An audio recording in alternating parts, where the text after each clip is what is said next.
Assalamualaikum warahmatullahi wabarakatuh. Waalaikumsalam warahmatullahi wabarakatuh. Saya manggil apa lagi kepada adik-adik? Brother dan sister pilih aja lah ya. Ya kan?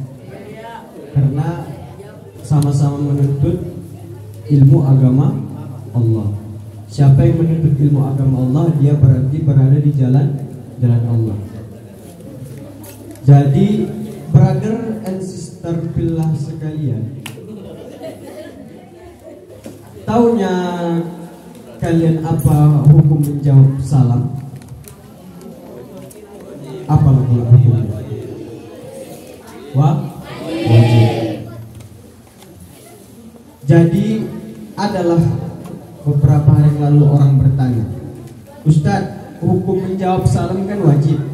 Jadi kalau kita di rumah sendirian, tak ada lagi orang di rumah, tapi kita di dalam rumah dalam keadaan sholat, dalam keadaan mengerjakan sholat yang wajib, dalam keadaan mengerjakan sholat yang wajib.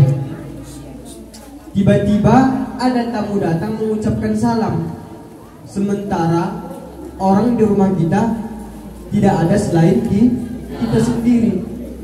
Jadi bagaimana solusinya? Apa yang harus kita perbuat? Membatalkan sholatkah atau menjawab salam? Membatalkan sholat lalu menjawab salam, kemudian lanjut sholat, atau membiarkan salam tersebut, padahal keduanya sama-sama wajib. Menjawab salam kan wajib, mengerjakan sholat pun yang wajib. Jadi bagaimana solusinya? Solusi yang pertama adalah mengeraskan suara sholat. Bacaan-bacaan dalam sholat dikeraskan. Itu solusi yang pertama. Jikalau kita sudah mengeraskan suara bacaan sholat kita, lalu tamu tadi tak mendengarnya lagi, masih tetap mengucapkan salam kepada kita, maka teruskanlah sholat. Jadi solusi yang kedua, kenapa harus dilanjutkan sholat? Kenapa harus dilanjutkan sholat? Solusi yang kedua adalah ada kaedahnya. Kaedah fikihnya begini: ma wujiba bisyar'i muqaddamun ala ma wujiba bisyar'i. Segala perkara yang diwajibkan dengan syariat, muqaddamun lebih didahulukan atas perkara yang diwajibkan dengan syarat. Perhatikan bagus-bagus, brother and sister pilih sekalian. Perhatikan bagus-bagus biar kita bisa mengamalkannya. Jadi sholat adalah perkara yang diwajibkan melalui syariat. Sedangkan salam adalah perkara yang diwajibkan dengan syarat. Yang didahulukan adalah perkara yang diwajibkan dengan syariat. Kenapa tadi salam diwajibkan dengan syarat? Apa syaratnya? Karena kita menjawab salam menjadi wajib karena ada yang mengucapkan salam. Kalau tak ada orang yang mengucapkan salam, tak mungkin kita bilang waalaikumsalam. Itulah tadi syaratnya, harus ada orang yang mengucapkan salam. Jadi udah tahu solusinya? Tahu, brothers dan sister pilih sekalian, sudah tahu solusinya? Sudah. Jadi hukum menjawab salam wajib. Makanya kalau ada orang mengucapkan salam, jawablah dengan semangat. Alhamdulillah, alhamdulillahi rabbil alamin. Wassalatu wassalamu ala man fis samai ismuhu Ahmad wa fil ardi ismuhu Muhammad. Allahumma salli wa sallim wa barik ala sayyidina Muhammad wa ala ali sayyidina Muhammad. Allahumma salli ala ruhi Muhammadin fil arwah wa ala jasadihi fil ajsad wa ala qabrihi fil qubur wa ala alihi wa ashabihi wa sallam ajma'in. Bersyukur kita kepada Allah Subhanahu wa taala dengan ucapan alhamdulillahirabbil alamin. Dengan karunia-Nya lah, dengan rahmat dan kasih sayang-Nya lah, Allah senantiasa memberikan kita nikmat yang banyak, baik itu berupa nikmat yang zahir maupun nikmat yang batin, baik itu berupa kesehatan maupun kesempatan, sehingga kita Allah berikan hidayah untuk melangkahkan kaki, Allah berikan hidayah untuk menggerakkan tangan, Allah berikan hidayah, Allah berikan kesempatan untuk menghirup udara yang segar, yang mana itu semua adalah bagian daripada nikmat Allah Subhanahu wa taala. Allah berikan kita kesempatan hadir di majelis ilmu. Kita merayakan Maulid Nabi besar Muhammad sallallahu alaihi wasallam. Kita memperingatinya.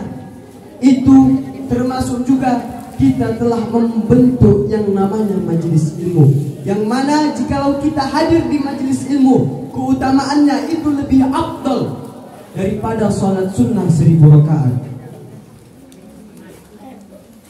Hadir di majelis ilmu lebih afdal, lebih banyak pahalanya ketimbang sholat sunnah 1000 rakaat. Jadi bersyukurlah kita, Allah masih memberikan kita nikmat untuk hadir di majelis ilmu. Kita selaku hamba Allah yang dhaif sudah pantaslah kita bersyukur atas nikmatnya. Karena kalau kita bersyukur, apa kata Allah? Wa iz ta'azzana rabbukum la in syakartum, kata Allah. Jikalaulah kalian bersyukur atas nikmatku, la azidannakum. Kalimat la azidannakum, lam yang memasuki kalimat azidanna itu adalah lam taukid, yang berarti kalau kita bersyukur atas nikmat Allah dengan mengucapkan alhamdulillah, bentuk rasa syukur kita kepada Allah, Allah pasti menambah nikmatnya.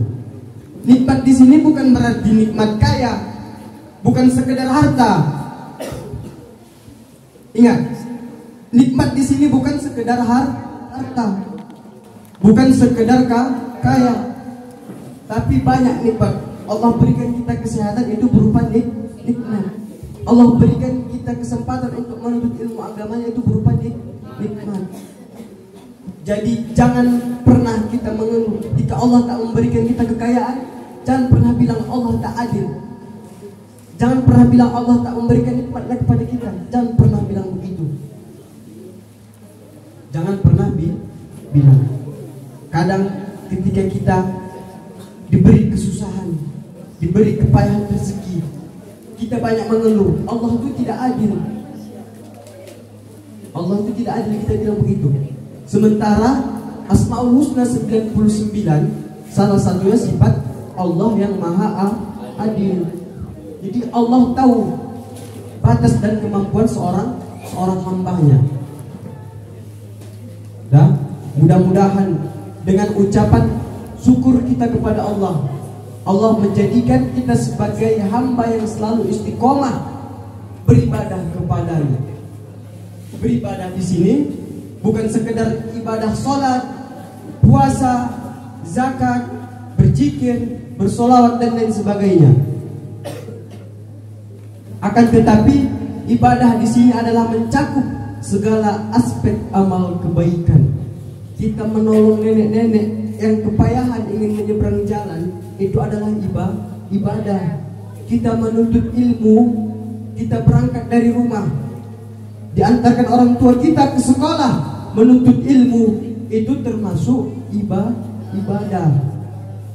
Kita mengajarkan ilmu, itu termasuk ibadah.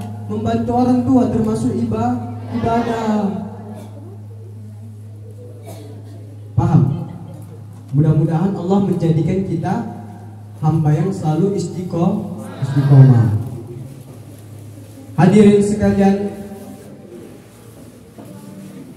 salawat dan salam kita tidak lupa untuk menghadiahkannya, untuk mencurahkannya kepada seorang pelopor yang tidak pernah mengekor, seorang nabi yang rela kelaparan dan mengganjal perutnya dengan sebongkah batu. Ia kelaparan bukan untuk anak cucunya, ia kelaparan bukan untuk Fatimah putrinya. Coba kita renungi sekalian saudara-saudara. Ia kelaparan bukan untuk Hamzah pamannya, tetapi ia kelaparan mengganjal perutnya dengan sebongkah batu. Ia kelaparan untuk kita sebagai umatnya. Umatnya yang dirindukan adalah kita, umat di akhir zaman. Begitu susah perjuangan beliau dulu. Ketika beliau berdakwah ke kota Taif, beliau tak disambut dengan sofa yang mewah. Beliau tak disambut dengan kata-kata marhaban. Beliau tak disambut dengan apel. Beliau tak disambut dengan hidangan yang mewah. Tapi ketika beliau berdakwah ke kota Taif, beliau disambut dengan apa? Beliau disambut dengan lemparan batu. Beliau disambut dengan lemparan batu. Dilempar kepala beliau dengan batu sampai bercucuran dari kepala beliau darah yang banyak. Tapi beliau tak membiarkan darah itu jatuh di tanah Taif. Beliau menampung darah tersebut. Apa kata Jibril kepada Rasulullah? Ya Muhammad, mengapa engkau tidak berdoa kepada Allah agar Allah menenggelamkan kota Taif ini? Lalu apa jawab Nabi? Wahai kekasihku Jibril, seandainya lah aku membiarkan darahku jatuh di tanah Taif ini, tanpa aku berdoa, Allah langsung membalikkan, Allah langsung menenggelamkan kota Taif ini. Tetapi apa? Kota Taif ini adalah bagian daripada umatku, yang mana suatu saat nanti kota Taif ini akan menjadi kota yang tenang. Terbukti kita searching di Google, ataupun ketika kita nanti pergi, Allah berikan rezeki kita umrah maupun naik haji, kota Taif termasuk adalah sekarang kota yang tenang, yang taat beribadah kepada Allah dan mencintai Rasulullah SAW. Itu berkat apa? Berkat doa Rasulullah 1400 tahun yang lalu. Begitu besar perjuangan Nabi kepada kita. Tetapi kita sebagai umatnya di akhir zaman ini tidak pernah merindukan beliau. Bahkan kita tidak kenal siapa beliau yang sebenarnya. Kita tidak tahu apa sunnah-sunnah yang harus kita jalankan dari beliau. Suatu ketika Nabi duduk dengan para sahabatnya. Lalu Nabi bertanya kepada para sahabatnya, ini dengarkan bagus-bagus, brother dan sister kita. Dengarkan bagus-bagus. Ini sebuah renungan bagi kita. Apalagi kita generasi Islam, kita harus tahu bagaimana perjuangan Nabi. Rasulullah bertanya kepada para sahabatnya, wahai sahabatku, tahukah kalian golongan-golongan yang mulia itu? Tahukah kalian golongan-golongan yang solih itu? Maka para sahabat menjawab, apakah itu para malaikat ya Rasulullah? Lalu Rasulullah menjawab, bagaimana para malaikat tidak mulia, sedangkan mereka selalu berada di sisi Allah, selalu bertasbih kepada Allah. Lalu para sahabat kembali menjawab, apakah itu para nabi dan rasul ya Rasulullah? Lalu Rasulullah menjawab, bagaimana para nabi dan rasul tidak mulia, sedangkan Allah meletakkan wahyu kepada kami. Kemudian para sahabat menjawab kembali, apakah itu kami para sahabatmu ya Rasulullah? Bagaimana kalian tidak mulia, kata Rasulullah, sedangkan kalian duduk bersamaku, mendengar perkataanku, menatap wajahku. Lalu para sahabat pasrah dan menjawab, hanya Allah dan Rasulnya yang tahu. Kemudian Rasulullah SAW bersabda, tuba liman yarani wa amana bi. Satu kali keberuntungan bagi orang yang melihatku tetapi ia beriman kepadaku. Tuba summa tuba summa tuba liman lam yarani wa amana bi. Sungguh beruntung, sungguh beruntung, sungguh beruntung kata Nabi. 3 kali keberuntungan kata Nabi. Liman lam yarani, bagi orang yang tidak pernah melihatku, tidak pernah mendengar perkataanku, tidak pernah memandang wajahku. Wa amana bi, tetapi ia beriman kepadaku. Siapa itu ya Rasulullah? Kata para sahabat, merekalah umatku di akhir zaman. Mereka lah golongan-golongan orang yang soleh itu. Kita sebelum lahir sudah dirindukan oleh Rasulullah. Coba tanya pada diri kita, apakah kita sudah mencintai Rasulullah? Apakah kita sudah merindukan Rasulullah? Kalau belum, mulailah dari sekarang dengan perayaan Maulid ini. Setelah pulang dari sini ataupun ketika berada dalam ruangan ini, timbulkan dalam diri kita rasa cinta kepada Nabi. Karena zaman sekarang kita lebih mengidolakan yang namanya artis. Untuk yang perempuan lebih mengidolakan yang namanya K-pop. Betul tidak? Betul tidak? Sementara kita mengidolakan artis, kita mengidolakan K-pop, dia belum tentu kenal sama kita. Tapi kalau kita mengidolakan Nabi sebelum kita lahir, Nabi sudah kenal kepada kita. Sampai beliau ingin meninggal dan dia ingat apa? Ummati, ummati. Yang diingat adalah umatku, umatku katanya. Sebelum kita lahir, Nabi sudah merindukan kita, sudah mencintai kita. Makanya idola kalian siapa? K-pop. Mana main? Baginda Nabi lah. Kalau kita mengidolakan K-pop, mencintai K-pop, cinta kita tidak akan bersemi. Tapi kalau kita mengidolakan Nabi, insya Allah cinta kita akan bersemi. Karena ada syair, dengarkan ya. Cintailah sang Nabi lewat di majelis ini, tanamkan dalam hati rasa cinta yang suci hanya kepada Nabi. Cinta akan bersemi, bukan artis yang seksi yang sering nongol di TV. An-Nabi sallu alaihi salawatullah alaihi wa yanalul barakat kullu man shalla alaihi. Allahumma salli wa sallim wa barik alaihi. Oleh karena itu, salah satu cara untuk menimbulkan cinta kepada Nabi adalah berbanyak membaca sholawat. Bapak Ibu Dewan Guru, hadirin yang kami muliakan, ada perbandingan antara sholawat dan istighfar. Kata Nabi di dalam kitab Mukhtarul Ahadis, dengarkan baik-baik.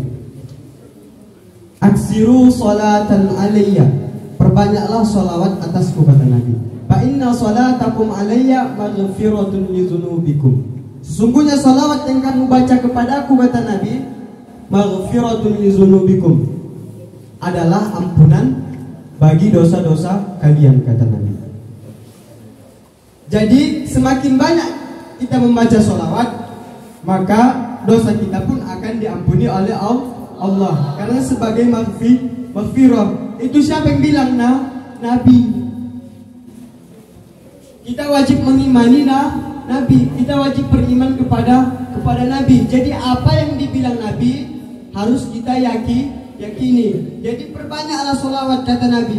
Sesungguhnya sholawat yang kamu baca terhadapku adalah ampunan bagi dosa-dosa kamu. Jadi ada salah satu amalan, ada salah satu bacaan yang kita kerjakan walaupun tak ikhlas, kita kerjakan ria, tak karena Allah, tetapi tetap diterima, yaitu amalan sholawat. Jadi perbanyak sholawat agar dosa kita walaupun kita membaca sholawat tadi tak ikhlas karena Allah, tetapi tetap diterima. Tapi istighfar, kebiasaan kan kalau kita ingin dosa diampuni, kita membaca istighfar. Tapi kalau istighfar ini harus dengan niat yang ikhlas, harus ikhlas semata-mata karena Allah. Jadi kalau tak ikhlas akan tertolak, akan sia-sia, tak diterima.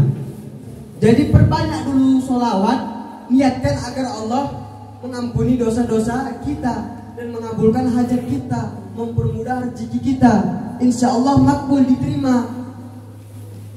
Walaupun kita tidak ikhlas karena Allah, tapi insya Allah diterima.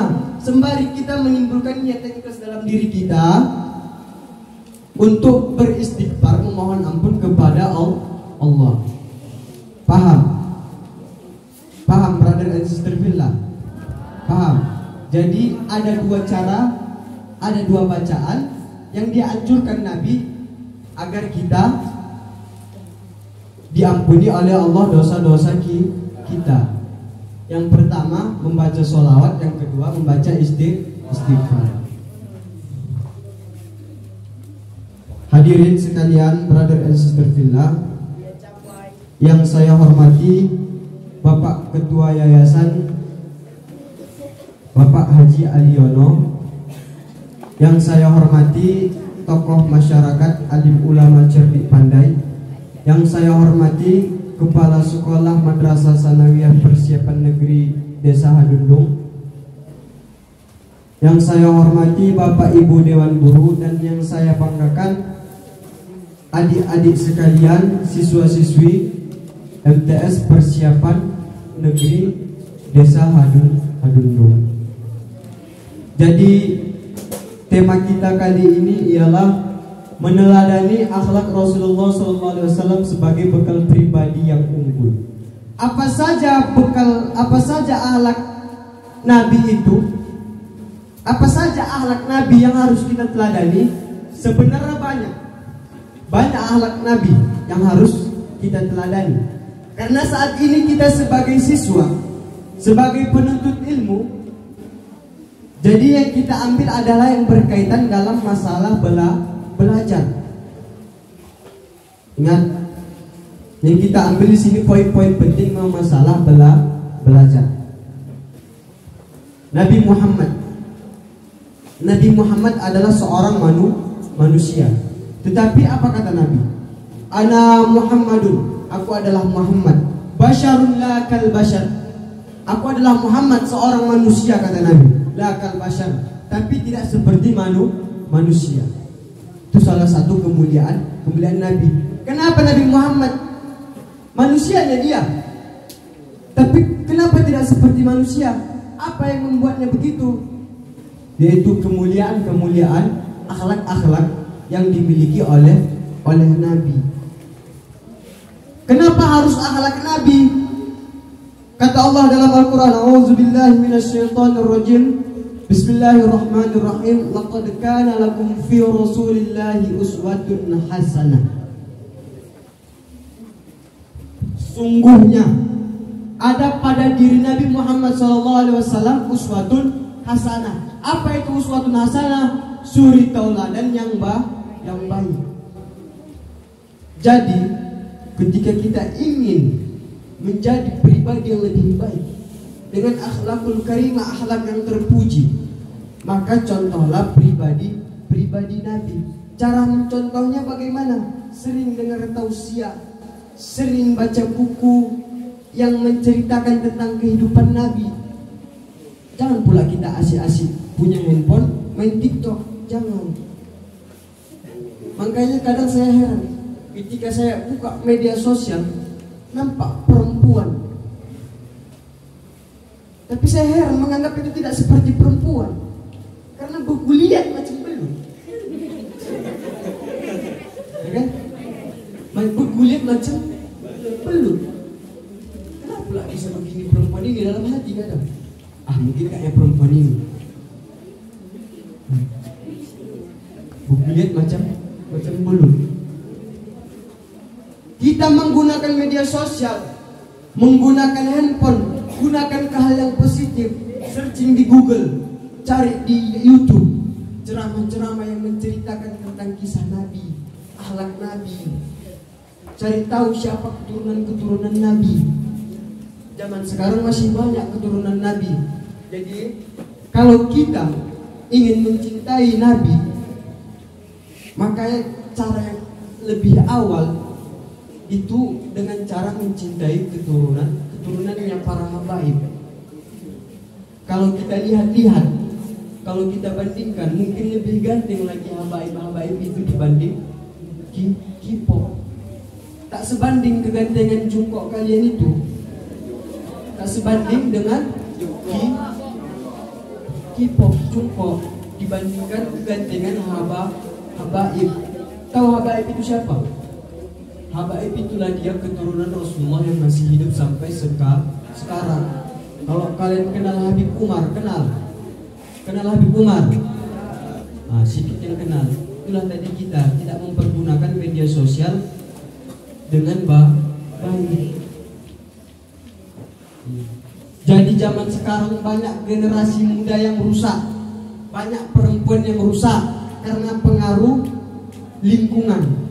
Sampai mereka tidak ingat lagi bahwasanya suri tauladan yang baik, contoh yang baik, pekerjaan perbuatan yang baik adalah yang dilakukan oleh Nabi Muhammad sallallahu alaihi wasallam. Allahumma sholli ala sayyidina Muhammad wa ala ali sayyidina Muhammad. Jadi apa saja keutamaan Nabi? Yang pertama, Nabi itu tidak pernah mimpi basah. Nabi tidak pernah mimpi basah. Kita sebagai remaja yang sudah memasuki masa baligh, pasti kita mengalami mimpi basah. Pasti. Tetapi Nabi tidak. Beliau dari lahir sampai wafat, Nabi tidak pernah mengalami mimpi basah. Itulah sungguh mulianya Nabi. Paham? Kita kadang pergi kita ke kota, nampak kita orang-orang Cina yang membuka aurat itu, yang pakai celana pendek, bajunya ketat. Terbayang-bayang kita sampai mau tidur malam nanti, bawa mimpi. Itu yang menyebabkan kita mimpi basah. Tapi Nabi tidak. Nabi tidak dengan kita, tidak sama dengan kita. Karena apa? Nabi Muhammad manusia, tapi tidak seperti manusia pada umumnya. Jadi yang perlu kita idolakan, yang perlu kita contoh adalah suri tauladan dari Nabi. Nabi ketika beliau berjumpa dengan yang lebih tua, beliau tunduk, menyalamnya, mencium tangannya, hormat kepada yang lebih tua. Kita zaman sekarang, anak zaman sekarang, bahkan sama orang tua kita pun masih mau melawan. Apa yang diperintahkan orang tua masih mau kita lawan. Bagaimana kita kadang mau mendapatkan berkah itu? Kadang kita disuruh orang tua, tetapi kita masih sedang dalam game, sedang main ML, masih ngepush. Tiba-tiba orang tua manggil kita, menyuruh minta belikan garam. Sangguplah kita kadang menjawab, nanti lama masih main game aku, suruhkanlah adik. Sanggup kita kadang bilang begitu. Masih sanggup kita lagi lebih penting lagi rasa kita game kita daripada orang tua. Sementara kata Allah dalam Al-Quran, wala taqul lahuma uffin wala tanharhuma wa qul lahuma qawlan karima. Jangan katakan uffin kepada orang tua. Ketika orang tua menyuruh kita, jangan pernah katakan wala tanharhuma, dan janganlah caci maki mereka. Wa qul lahuma qawlan karima, dan katakanlah kepada mereka kata-kata yang baik. kalau kita ingin hidup bahagia, kalau kita ingin sukses dunia akhirat, hormati orang tua, hormati guru, sayangilah mereka, karena kunci keberhasilan itu ada pada keduanya, ada pada guru dan orang tua. Ingat, ayah dan ibu kita adalah orang tua kita di rumah. Ketika kita diberangkatkan oleh ayah kita, diantarkan kita ke sekolah, maka kita menjadi tanggung jawab guru-guru kita. Makanya di dalam kitab Ta'lim Muta'allim dijelaskan bahwasanya orang tua kita ketika kita berada dalam sekolah adalah guru. Jadi kalau kita mau sukses, maka hargailah, hormatilah, beradablah sama orang tua dan guru. Jangan kita terlena dengan game kita. Jangan kita terlena. Nah, Nabi hadir di muka bumi ini.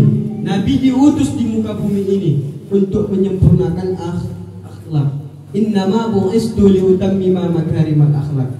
Kami diutus untuk menyempurnakan akhlak manusia. Jangan kita mudah tergoda dengan pergaulan.